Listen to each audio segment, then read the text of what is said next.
Welcome to Lost Without Japan, a travel podcast about the life-changing experiences of exploring Japan and those moments we would be lost without. For your listening pleasure, allow me to introduce your very own Kanko Gaido, Michael.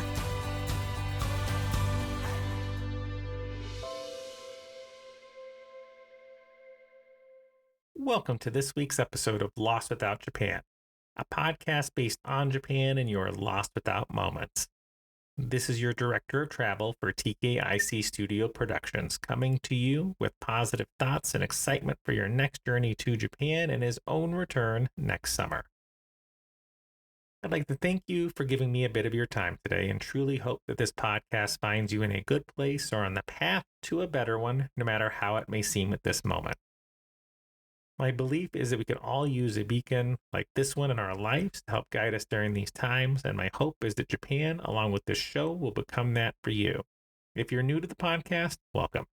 If you're a returning Lost Without listener, thank you again for returning once more. As always, the advertising I include with the show is done for free and to help continue to promote the friends of the show that we've interviewed in the past. Now on to today's day trip talk. For those of you that are beginning your journey with me today, it's truly important that in order to really make this trip work, it's kind of like when we did Okinawa, is that you are going to need to take advantage of an international driver's license to get and explore everything we're talking about too today. Some sticking points are, I've included some rental locations for the area, but I'd really recommend you making your bookings for this outside at a bigger city, because none of the locations that I looked at had it really any mention of English or English assistance, and looking at the websites for the ones that are there didn't seem to be the case either. And one kind of constant that I saw when looking at them as well is that you're going to really need to make sure that your phone is good to go for GPS, because even the ones that did have GPS and would switch it to you for English from Japanese, the GPS were out of date and not much of a use in getting you, out and about, for this. So aim for a larger city where you have a better chance of getting someone that might speak English and having it be updated and just ready to go for you. Now, as our group departs today, please remember to double check that you have all your luggage, your passports, and your phone before our group departs. You've made it, because today is the day we are going to continue your journey throughout Japan. So go ahead, take a few deep breaths, and come along with your tour group as we make sure that the journey today is as wonderful as possible, whether it's your first trip or a return. As always, when you look to make your reservations for any lodging, make sure when you do so, it can be fully refundable to you if something happens and dates change, or, anything that could just happen in your life.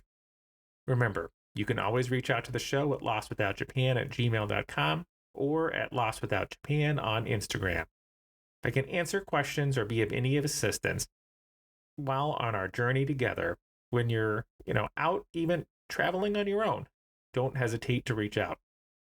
As always, today's timestamp for our show notes to bring you directly to our talk on the Minami Alps City and the Minami Alps National Park will be provided in our show notes. And for those of you that saved the show's Google document, will be updated there as well after it drops. Before we get into the history of the Minami Alps area, I wanted to give a quick shout out to Nyold Private House, the Shogun Experience, for a fully immersive getaway in the mountains of Nara, or just an intimate bespoke lunch. Nyold Private House has got you covered. You're going to go back in time to the Edo period, dress up as a samurai, and fight off ninja, all in one private experience. Check out their website at nyold.co.jp or Instagram nyold.jp to learn even more.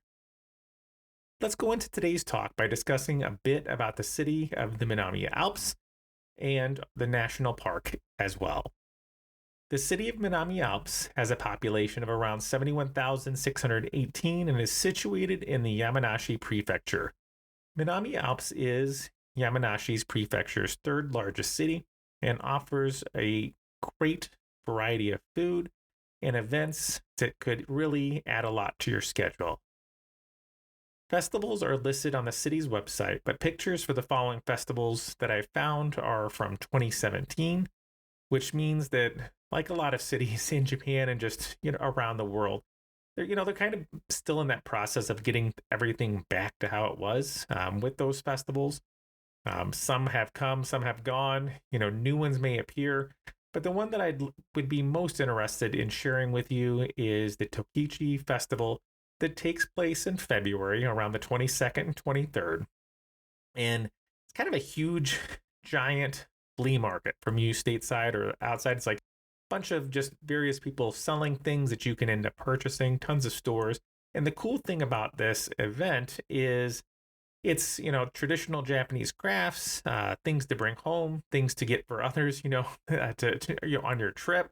But it's just, an overnight one at that. And you're going to be able to enjoy Kagura performances of ancient Shinto music and dance, with Kagura as a form of dance theater, which is based on Japanese mythology. And stories told in this Kagura performance are mostly based on tales from the Kojiki, an ancient Japanese collection of myths, legends, and accounts of battles between gods and demons. Other festivals located near Fuji are easily accessible by car, with around like a 40-minute trip. So if you make friends in the area, maybe you can ride along with them. Buses, however, my friends, like, rent a car. Please rent a car. Because if you use a bus, it could end up running you about 3 hours or longer, depending on what bus you end up with and the number of stops that it takes. So now on today's day trip talk. For those of you beginning your journey with me again today, there's a variety of ways to get to the destination we're going to discuss. And by car, it's around 1 hour and 52 minutes from Tokyo. By bus from Shinjuku Station, it's about a 2-hour, 35-minute trip for around $22 and is going to drop you off directly at the Minami Alps City Hall. Other options involve a combination of trains and buses, really longer than what you'd end up getting to by bus. The one plus is that this is going to be done, for a cheaper price, but your time when you're on vacation, it's priceless. For around $26, you could take the Cho Rapid from Tokyo Station for around an hour to Takao Station in Sagamura, where you'll board another train for Kofu for an hour and a half for around $13. And from that Kofu bus terminal, you'll end up boarding a bus that will depart hourly for the Minami Alps area with an additional total of 4 hours for the trip. So, lots and lots of time. So please, definitely rental.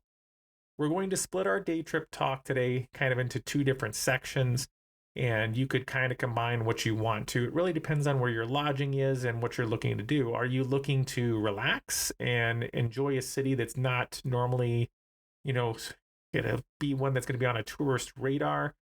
Or are you looking to get into another area that's not a huge tourist area, but enjoy more nature and views, or a combination, depending on how you want your day to go? But we're going to start by kind of focusing in on the city itself, and we'll go on from there.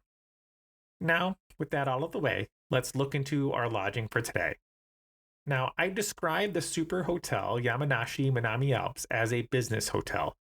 With the surrounding area makes it feel like it's truly more. It's around a 19-minute walk from the Minami Alps City Hall, or 8 to 12 minutes by bus. There's a 24-hour grocery store, a drugstore, an izakaya, and so much more nearby within walking distance. One perk is that rooms seem to have more than just one outlet, because so many places, I've stayed in, there's one outlet that's two. I use my little, USB splitter that goes off into things, but really, especially if you're traveling with others, having the additional outlets could be a huge thing. Now, you can choose to book directly through the hotel's website, which I'm going to include in the show notes, or through a travel site called VIO.com. When attempting to book through the site directly with the actual traditional website, did have issues without my VPN being set to Japan. Pricing was around $85 a night for each adult. And through VO, that could, of course, change depending on, if there's festivals or time of year that you're going. The parking lot can fit around 200 cars if you're able to drive to the location. And if you're able to book directly through the site, you might get a free breakfast buffet or well. And there's even other add-ons we can discuss as well. There is a like bathing options that are for male or female. They are separate. They open at 3 p.m. and remain open till 9:30 a.m. the next morning. One thing I always recommend, though, when talking about kind of an onsen or bathing experience is bringing your own towel, because I can't see if they're provided or not, or if there's additional charges for that. And I'd also say to bring your own shampoo and soap, as it looks like the women portion of the bathing areas have a lot more, amenities and things to use. And the guys, you're going to be left out, so bring your own. This area can get quite congested around check-in and check-out time. So just make sure to give yourself additional time to get checked out or to check in and, just compare other places, pricing, find what works best to you. Is it the site through the hotel? Is it through the site, that I talked about, bo.com? See what works best for you when you go to book. I always like to look for something to eat after getting done with my exploration or just travel from a various city. And today is no exception. As mentioned before, I could go to the hotel's breakfast buffet and take advantage of that. Or if you want to just do something near and dear to my heart, we could just walk nearby to McDonald's, which I love. I have the app of. It's just such a better experience. It's there. A great breakfast opportunity. My favorite mega muffin, which is 2 sausage patties, eggs, bacon, and ketchup for a little over $2.50, is quite the steal. There is no convenience stores nearby. I know that's a huge shocker for Japan. So if you're looking to save some funds, with this, I think this is a great option. There's also a bunch of grocery stores that are around the area too that you could look to take advantage of, just not a convenience one. If neither of these three sound like something you'd be interested in, there is a chain restaurant called Sukiyaki that's a 6-minute walk from the area. And the nice part is it's open 24 hours. So if you're arriving later, if you're looking to get out early in the morning, you'll be able to have something to eat before you do so. There's also another chain restaurant, Yoshinoya, that we've talked about previously.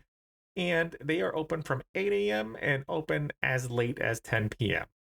For those of you that just prefer to have coffee to start your day and don't mind a 20-minute bus ride or just a, quick car ride of probably around 11 minutes or so, it's a 54-minute walk. So that's kind of off the menu unless you're working to, work off that mega muffin from earlier. It's like we have Hanzo Coffee Laboratory, which is in the process of being built at the time of recording. And they said they'd be open around November 4th. So it should be open now. They do boast an English and Japanese menu with a variety of hot and cold coffee options for around 500 to 700 yen. Beans look to be roasted on location, and even though it does have a sister shop, it really doesn't look like a chain location. There are some small bakery items as well that are available throughout the day, but again, as always with these types of location, it's, as long as that they are in stock. When they're gone, they're gone. This location is new. Like I said, it's supposed to have opened around November 4th, and pricing for different things for the bakery items weren't available at the time. But the listing kind of says that the average price per person is around 1,000 to 2,000 yen, or $6.70 to $13.30 per person. And I've saved this location in our Google Maps as well. As I begin to research this area, I truly would be remiss not to mention just how close you are to Mount Fuji and all that that area has to offer. By car, you're an hour and a half away and a very affordable trip of 3,590 yen. Or the time of recording, that's $25 US. You could take a combination of trains and buses, albeit again, a 3 hour journey from Koigawa Station. One other thing to talk about if you're looking to is that really the focus of today is relaxation and rest. So our later talk is going to be on, your hiking and the outdoors, what it has to offer us. And, if we're going to be doing so, a full stomach is always a must. Grab that travel towel to wipe off your sweat as you're walking. And, we're going to end up doing something to focus on that relaxation before we get, this is a perfect add-on. You do the things I talk about later, you come back. This is a great area to go to. It is a 22-minute drive to the Yamanami no Yu Day Spa that not only has parking, but has overnight parking for those of you that are renting an RV or have one. So you could actually pay to, spend the night there. They also end up renting outlets, which I'll talk about for electricity. If you're looking to though and do these type of camping things, one word to the wise, it's that toilets are a bit far away, and you could think at times they have such great ecology that they happen to be filled with frogs at times. So maybe a no for some of you, maybe the coolest thing in the world for others. This location is closed on Wednesday, very crowded on weekends, in a popular spot for families to relax at the onsen itself. And like I said, I'm not focusing for this recommendation on the camping aspect of it with the RVs, being that most of us aren't going to have that. Just wanted to give that heads up about the frogs in case you did. The reason I brought this up is the onsen itself. One word of warning, though, is the pool is going to require you to have a swimming cap. So besides that towel that I normally recommend, you're going to want a swimming cap that fits you as well. Otherwise, you can look to get one from a 600 yen through one of those like 100 yen stores or other places that are in the area. But if you have a larger hat size, I'd really just recommend you bringing something from home if you're looking to take advantage of the pool and not like the different onsen baths that are there. In order to purchase time for this onsen, there's a ticket vending machine that offers a 2-hour ticket for the onsen for 600 yen, but it's without use of the pool, or 900 yen with access to everything and there's no time limit. Although I could not find a definite age range for children, they are half off, if they're within that designated age range. The changing rooms are the same for indoor pool and the onsen that offers a variety of options to relax in, with the largest onsen bath being a higher temperature, kind of a little bit more than what I would normally expect at 40 degrees Celsius or 105 degrees Fahrenheit. But it fits around 20 adults, and another bath combines you with the option of electricity and water. Yes, you could be cooked like tempura. I would definitely avoid this if you have pacemaker, medical conditions, anything of this. To me, the the draw of being in water with electricity is far, far from anything that I would want. But there are others. But don't worry, you don't have just this 105 degree Fahrenheit and electricity. You have some other options with temperatures ranging anywhere from 30 degrees Celsius or 86 degrees Fahrenheit to 37 degrees Celsius or 98 degrees Fahrenheit, which is more attuned to what I think you'd normally find. But these bathing onsen options, are 5 to 8 adults, so smaller than the larger one. There's also 2 saunas as well, and you can find a much fancier onsen in the area, but I wanted to include this great budget find. And one thing that's going to do is when you go to the fancier places, at times you're going to run into more tourists. Just comes with the territory. I'm looking to do this. This is my trip. I'm going to go all out. When you go to an onsen that's like this, you're going to come in contact with local people in the area and just have a different experience. One important thing to note is there's no English on the vending machines, but they were super easy to translate using Google Translate, as none of it was handwritten, and I was able to get all of the information I needed to, purchase that correct ticket. Once you're done relaxing at the onsen, we have a 12-minute drive ahead of us as we venture out to our next location that offers the opportunity to get some gifts, do some real retail therapy, or just enjoy exploring malls in Japan like I do. We're going to be heading to the Aeon Mall Kofu Showa, which is large enough to have 3 floors, a movie theater, and even host some small events you could check out ahead of time on their website that is offers a variety of languages. One neat fact about this location is it's big enough to, be the largest mall in the entire prefecture. And for those of you, camping at an onsen with your RV, you could take advantage of a bus to get to this spot. And it's about a 30-minute trip each way for only 510 yen. You could look at the map online that is in Japanese and go through the list of shops in this location. I do apologize for, not getting the word out sooner. I'm sorry.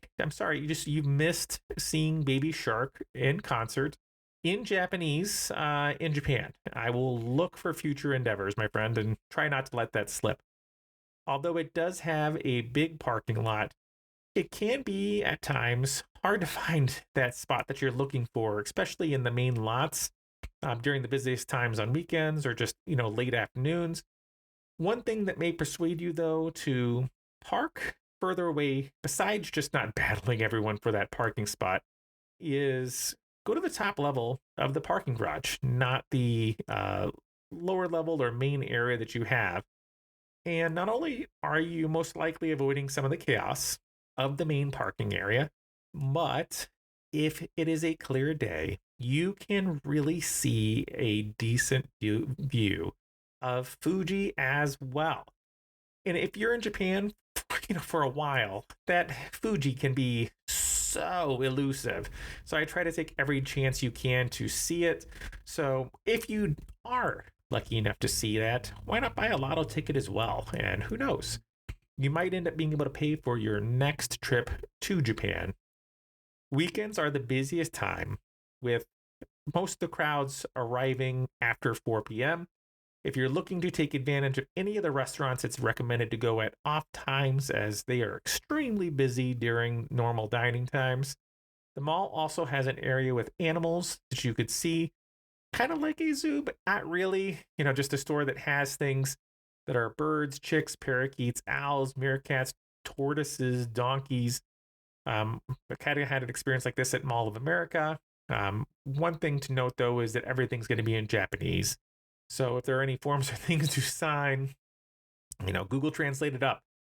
If you're traveling early during the weekends, you could end up finding yourself at Yamanashi Industrial Park Sports Park, which is listed in Japanese in Google Maps, but I've added some English notes as well, so you know which one it is. If you're out early on the weekend, you might find local clubs playing baseball, soccer, softball. I love whenever I stumble across a place like this and find a group of people, like a local sports group, interacting with families and other teams. It's one of my favorite things to do in Japan, as far as like memories that I've had, just stumbling across a group of people playing baseball. And I'm like, I'll kill a little bit of time as I'm waiting for, when I was in Osaka, waiting for this DJ festival to occur. And that little bit of time became an hour and a half. And it's just truly something that's, like I said, any interaction you can get, not tourist, and shows you more of what Japan is, are those lost without moments that the show kind of just prides themselves on and we talk about. From there, we're going to head out for a 22-minute drive from the mall that we've discussed to the Yamanashi Prefecture Museum of Art, that is famous within Japan for its collection of paintings by the 1800s French artist Jean-Francois Millet. And let me tell you, my friends, this is a meaningful exhibit. And even if you may not know Millet, the artist, he had fans of some really well-known names. Monet, Van Gogh, Degas, Salvador Dali, all are people that spoke his praises. His art was part of a much bigger realism movement at the time and focused a lot on rural France. This is truly a hidden gem that you'd not expect to find here. And for those of you traveling throughout Japan, it could be a great escape if the weather turns on you and it's super hot, super cold, it's raining, it's snowing, like whatever it is that's going on. So keep this one in mind. The website, which I've included in our notes, has a variety of options of languages, including English, and in it, it boasts over 10,000 pieces of art that include not only for the artists we've discussed, but some modern and contemporary artists from Japan as well in its 2 floors. Now, the cool thing is they do have some small lockers, but I think more like handbag, okay? Not your hiking backpack. But just keep those 100 yen coins handy. Use it if you choose and get it back once you return that key. So it costs you nothing, which is cool. The 1,260 yen that they charge for adults and 590 yen for university students or is a very reasonable price with free admission for anyone that is, younger, kind of like your junior high, elementary, and so on. Pricing mentioned earlier that there's a permanent exhibit plus any special events going on. That's that 1,260 yen. If you're looking to save some money, you can go less than that and miss out on whatever the current exhibit is. That's not just the one that is normally there. There is free parking as well for up to 300 cars at this location. If you visit during the week, not going to be an issue. But around holidays and weekends, again, you could expect it to be quite busy. Our next spot is one to save for a while and double check back in, as I hope relatively soon or, the next year or so that the zoo that I'm going to talk about, real zoo, not store zoo, is currently been in the process of trying to fundraise and remodel a space that has been open since 1919. It is Yuki Zoo. And with it being open for so long, they're really wanting to make the habitats for the animals so much more hospitable than what they were at something that's over 100 years old. And when they were only previously charging 320 yen for adults, that's less than $3, my friend. You're talking like $2 or 30 yen, 30 cents, less than 30 cents for kids. They're trying to do what they need to without raising prices exponentially, looking to bring something to the community. So if some of you win the lotto and want a zoo possibly renamed after you, reach out to them. Who knows? I could have the, Lost Without Japan zoo. How cool, how cool would that be? Being that tomorrow is going to involve a lot of hiking, most likely, I would really recommend getting some supplies for us to stock up, for our night before we end up calling it that and going to bed. So one option on our way back is the Super Center Trial Minami Alps grocer and discount store that's open 24 hours, Monday through Sunday. As always, check in on those holidays that it could close or have different hours. One unique thing on the site I noticed is a calendar that actually lets you know what days and times are busier than others. Like that is, unique, definitely, but appreciated. This is a great place to stock up for tomorrow as well as we head out for fresh air and exercise. So please make sure to bring those hiking socks from home, good supportive footwear, sun covering, water, first aid kits, and battery packs for that phone before heading out tomorrow, maybe 2 battery packs.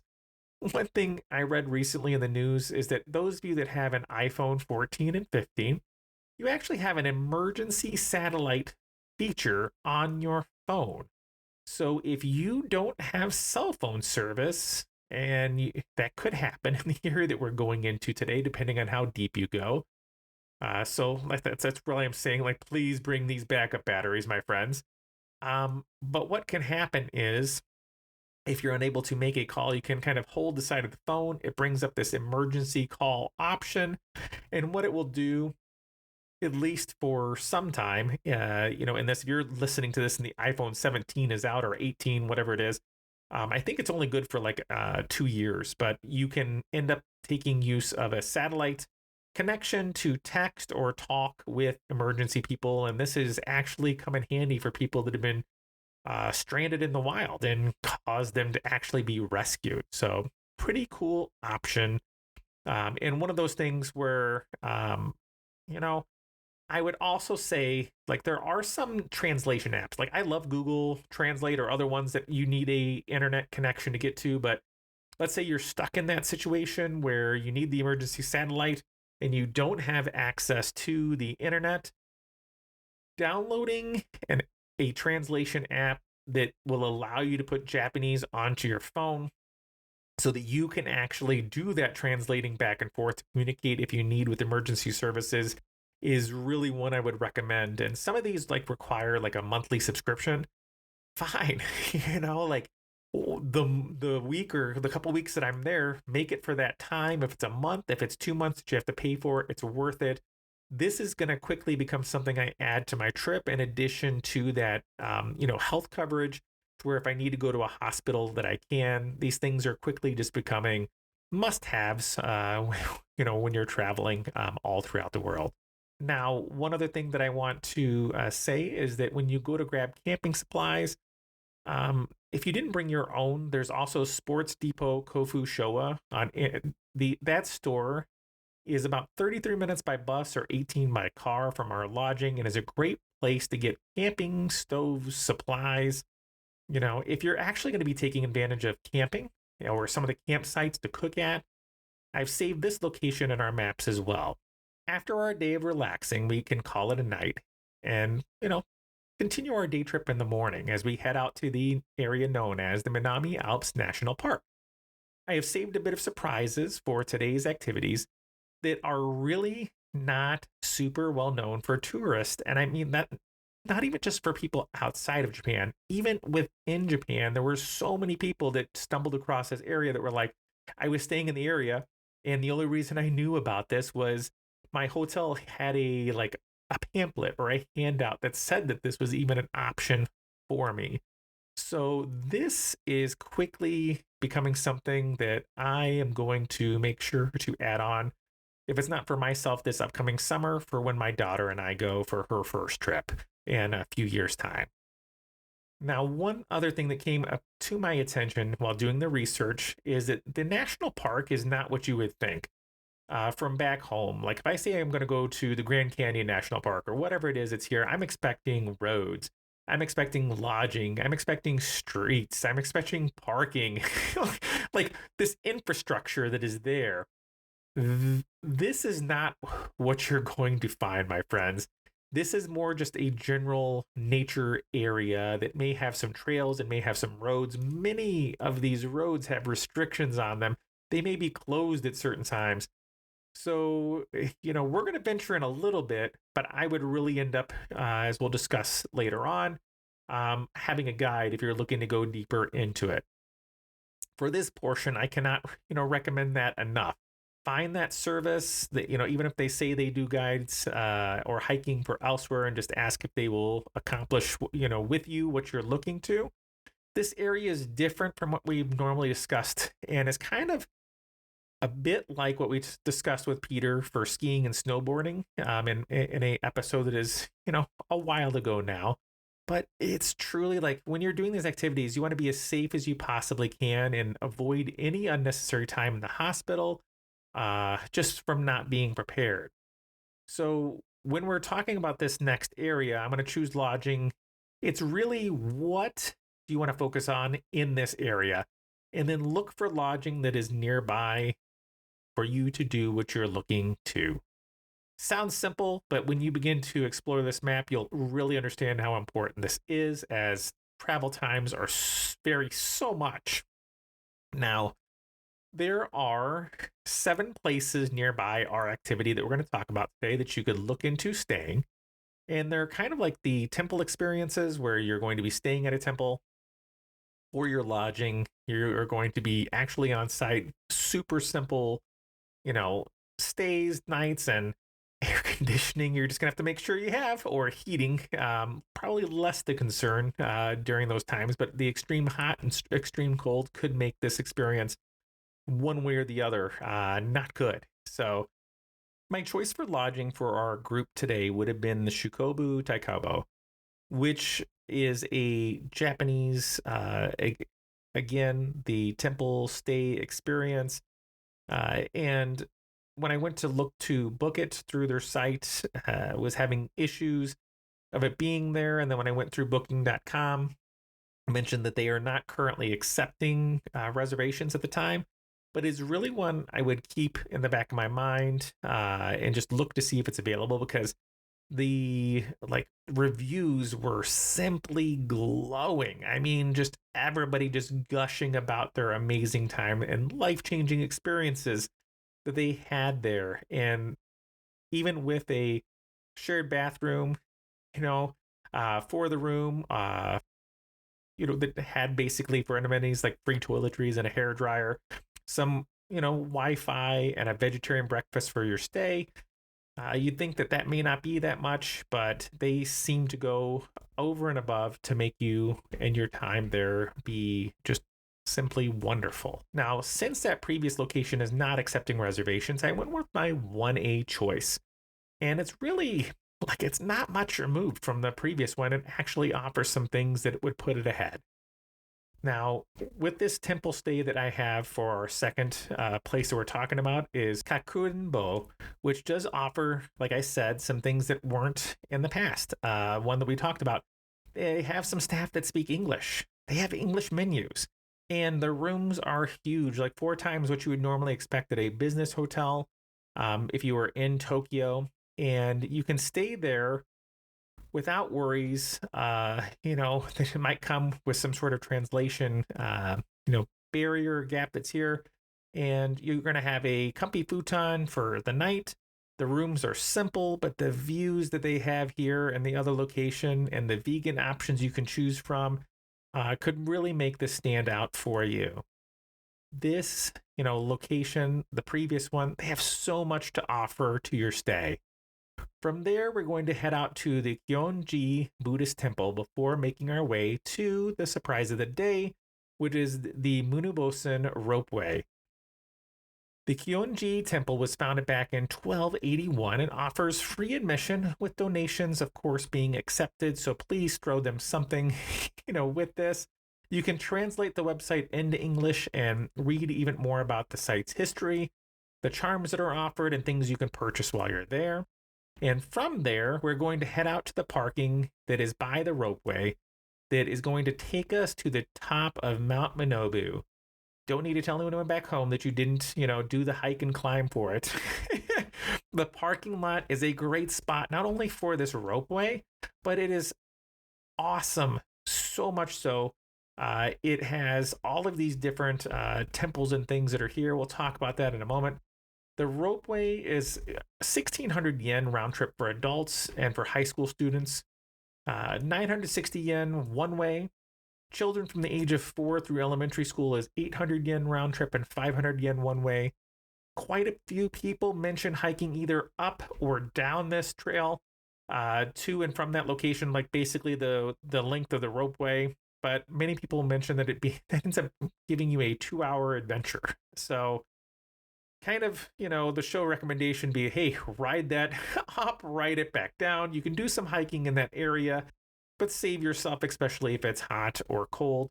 One word to the wise, the area can become quite muddy and quite icy depending on what's going on as well. When you end up getting to the top of the observation area for the ropeway, the cars can hold up to 40 people. They look massive. You're 1,153 meters above sea level, and you're going to actually have access to kind of that Mount Minobu area and temple. And from all these different viewing areas, my friend, you have views of the Fuji River, Mount Fuji on a clear day as well. And if, like I said, just one thing is, if you're coming in winter, bring your crampons, probably, I'd say almost just don't do it. like in our winter time, my friends, if it is snowy or icy, for those things, you kind of take that up, see what's there, and if it is, kind of ride it back down. One other they have is when you're at the top, you have so many different trails that lead off to some Shinto shrines, so not just the Buddhist ones that are here, and just all these different places you can go to explore. And when you get off and you start heading towards the Mount Minobu Temple, you're going to end up encountering 287 stone steps. And the cool thing about these steps is they're like 100 years old and were made by hand. Our focus, however, is on, heading up. When I talk about all those different steps, is to be that Mount Minobu, where you could even end up coming in contact and seeing monkeys as well. The views are just everywhere. Every picture I looked at was simply stunning. From a 5-tiered pagoda to another Buddhist temple to just all of the trees and nature that is in that area. So just look around, be in the moment, and I could easily see you after doing this wanting to come back again, or just extending the time that you have and adventure and have fun. Again and again, I saw mentions that this is not a heavily visited area, except for around New Year's. So, like I said, I don't know how many times I've said this already, but I add this to our trip. Add this to your trip. Do something off that path before it becomes something that you start seeing a lot of people start to cover. I will pause at this point and just want to tell you that this could end up being, I feel like, just that spiritual journey if you're looking for it. And, I think is a perfect way to kind of bring our talk for the day on the end. You could ride that gondola back down, get back to our lodging, hit some of those places to relax. If it's other onsens, if it's the onsen I talked about, if it's going to catch a movie in Japanese, or just whatever you're looking to do, have fun and enjoy your time in this area.